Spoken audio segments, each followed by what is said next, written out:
¿Por qué tenemos que estar en estas movilizaciones?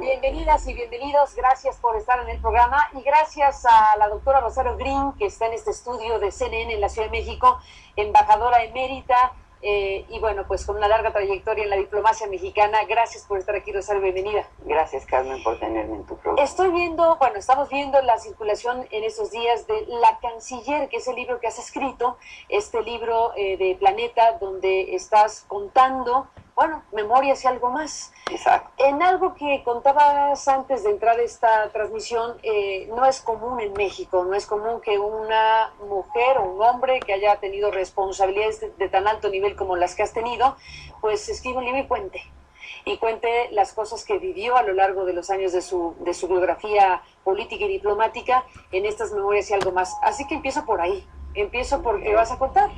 Perfecto.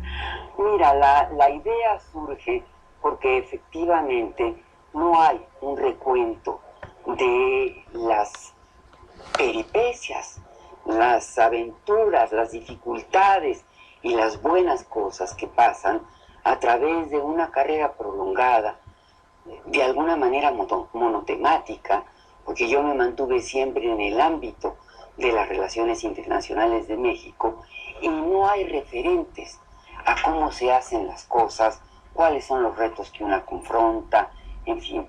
Forma tal que en una ocasión en que, como yo digo en el libro, emprendí un viaje larguísimo a Asia, donde yo no podía dormir, empecé por hacer una revisión de mi vida. Todo, si tú quieres, mi origen, venir de una familia de clase media, que no tenía ninguna conexión política, que no tenía tampoco muchos recursos financieros y que además se avecindó en provincia, en Cuernavaca, donde hice primaria, secundaria, preparatoria. ¿Cómo llegué, sin embargo, a poder ser 2 veces senadora de la República, pero de manera muy especial, canciller de México?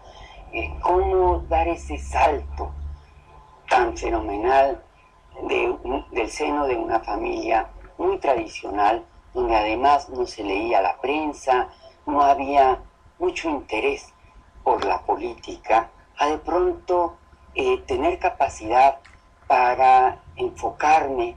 Capacidad me refiero a tener la oportunidad para enfocarme en lo político y conquistar un lugar en el Ejecutivo tan destacado. Pero ¿cómo yo me seguí política abiertamente, pero como hay simpatía por ese movimiento, como cuando regreso a México me incorporo con el contingente del Colegio de México a la manifestación del silencio. No voy al 2 de octubre por miedo, porque no hay un contingente del colegio en el cual uno se sienta cobijada. Como me entero después por amigos que sí fueron, de las vivencias tan terribles de la matanza por las que atravesaron, de esa matanza, de ese terrible momento. ¿Cómo sigue la vida en el Colegio de México? ¿Cómo aparece el sindicalismo a nivel administrativo? ¿Cómo me parece una causa justa? ¿Cómo firmo una salutación al sindicato y administrativo, y cómo va a tener consecuencias sobre mi persona? Por supuesto, sobre mi persona, sobre un libro que yo tenía ya en la imprenta, como don Víctor Urquidi, que me dio tantas oportunidades de las que hablo en el libro, me quitó la oportunidad de publicar el libro en el colegio. ¿Cómo lo vivo? Como un castigo. En represalia por haber sido simpatizante de un sindicato administrativo. Así lo vivo. Y como aquí cuento mi vida desde el punto de vista de cómo yo la viví, la viví como una represalia, efectivamente. Déjame hacer una pausa y regresamos en esta conversación. Perfecto.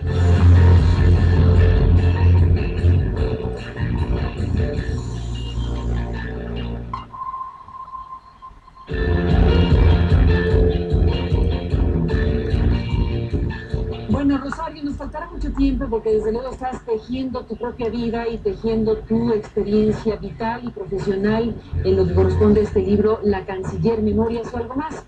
Por razones de tiempo televisivo, déjame ir al punto donde desarrollas tareas diplomáticas. Te toca vivir asuntos históricos, desde luego la caída del muro de Berlín. Seguramente es uno de los capítulos estelares aquí.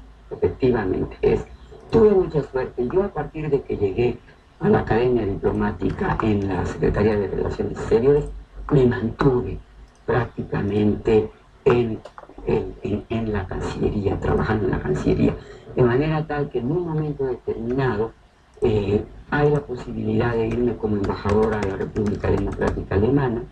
Yo no sabía que me tocaba ser la última embajadora. Creo que nadie lo sabía en ese momento. Llego muy cerca del momento cumbre de la historia de la RDA, cuando por una mala comunicación de uno de los ministros de Estado, que le preguntan los periodistas al término de una larga reunión de ministros, bueno, ¿y lo del muro cuándo? ¿Lo del muro cuándo? Él, en una respuesta para quitarse a la prensa de encima, dice lo del muro ya.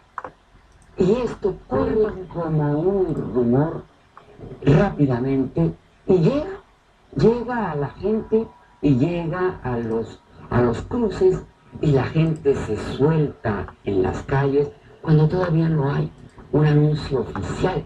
Y como yo vivía a la vuelta de uno de los múltiples cruces solo para alemanes que en un momento determinado lograban un permiso especial para un día, con los chicos, con mis hijos, que son los que me dicen, mamá, el muro se cayó, porque ellos estaban viendo la televisión, yo venía de trabajar, nos vamos a ver qué pasa. Y este río humano nos lleva a atravesar el muro.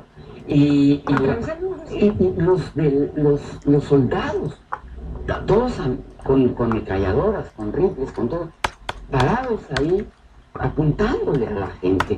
Y la gente le gritaba alguna cosa que terminaba con suruk, que quería decir que volveríamos. Estábamos, pero volveríamos. Era nada más para ir a ver qué pasaba del otro lado. Y efectivamente, del otro lado nos estaban esperando con un vino espumante, con cocoa para los niños. Fue un momento terriblemente emotivo y muy importante en la historia de Alemania, porque preguntaban qué hacer con la población que cruzaba atropelladamente por los pasos. Los soldados dispuestos a disparar. La gente les aventó algunas piedras, algunas botellas, pero no pasó a mayores cuando pudo haber pasado a mayores. Y finalmente, cuando se dieron cuenta por la televisión, por las televisoras, sobre todo las del otro lado, que eran ríos inacabables de gente, pues ahí viene la decisión del gobierno de amacharse con la decisión y decían a los soldados, no disparen.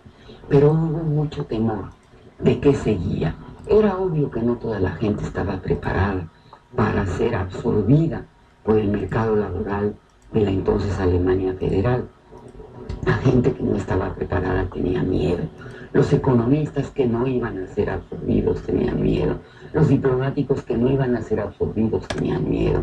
Nos fuimos de Alemania cuando Alemania vota por la unificación, y a mí ya me manda a llamar el presidente en turno diciéndome, bueno, se acabó tu país, ahora te necesito para otras tareas, con este doble sentimiento de qué bueno por los alemanes, pero al mismo tiempo qué dolor, porque una vez más les toca sufrir, ¿no? Es decir, volver a algo que no les va a brindar a todos las mismas oportunidades. Y cuando termino, me tocó ir a otro país en crisis.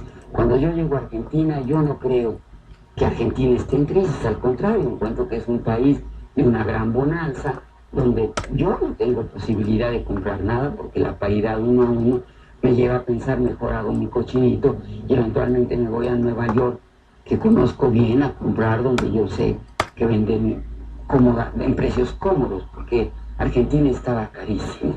Y me toca ver que sale de la rúa, del techo de la Casa Rosada, en un helicóptero, y que en ese momento la economía se desploma, hay el famoso corralito, nadie tiene acceso a su dinero, ni siquiera los diplomáticos. Hay que hacer toda una gestión donde al grupo latinoamericano que me pidieron que yo representara en su momento, le sirvió mucho la experiencia de México, porque cuando se vino todo aquello de los petrodólares, que se viene se pone en México también un control de cambio muy severo, se efectúa, por supuesto, a las misiones diplomáticas, consulares, a los organismos internacionales, como dice la Convención de Viena.